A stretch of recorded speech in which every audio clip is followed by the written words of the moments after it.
林夜雨，你我和我弟从小吵到大，所以我结婚时最开心的就是他。你做梦！结婚了，这也是我家。你说了可不算，嫁出去的女儿泼出去的水。再说了，你家那么远，我说的不算，谁说了算啊？哎，母老虎嫁出去了也得被我姐夫退回来。哎呦，好啦，你姐爱干净，你还非得找事儿，你就不能让让她？等她结婚了，别说吵架，见面都难了。那更好，我乐得清静。哎，以后啊，还得你弟给你撑腰呢。用不着他。哎，你没完了！反正你结婚了也得给我姐夫洗衣服，就当提前适应了啊。你不想洗就不洗呗，至于吗？你袜子上细菌都粘我内衣上，我怎么穿呀？你诚心不让我好过是吧？那次吵架后，我和弟弟一直没说话，直到我结婚。来，多吃点糖，多吃点糖，别客气。弟弟意料之中的很开心。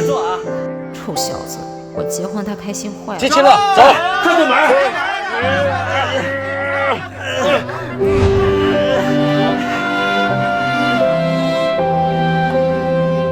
哎，差不多得了，走个过场呗。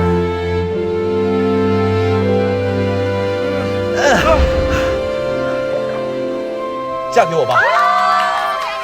只是令我意外的是，哎，欧阳，你什么时候买的洗衣机啊？看着东西不大，还2个桶呢。你弟买的，他特意买来让区分你的内衣和我的袜子。说是这2个桶是独立进排水的，底部波轮和桶壁反方向转动，衣服放进去也不会缠在一起，最快15分钟就能洗干净一套内衣裤。以后啊，再也不用担心你的内衣跟我的袜子混洗，影响身体健康了。臭小子，出息了。其实，你弟还是挺在意你的。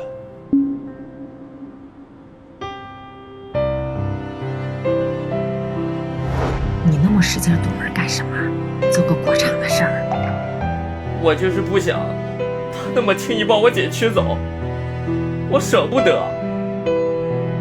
妈，我姐的房间你们谁也别动，嫁人了这房间也还是她的。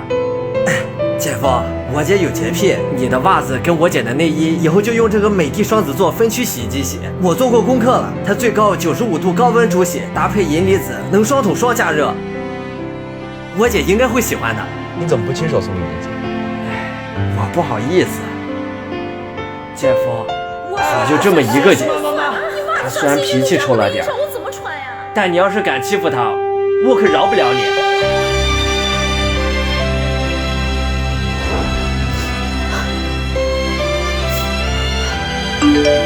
姐夫，一定要对我姐好点，就当我拜托你了。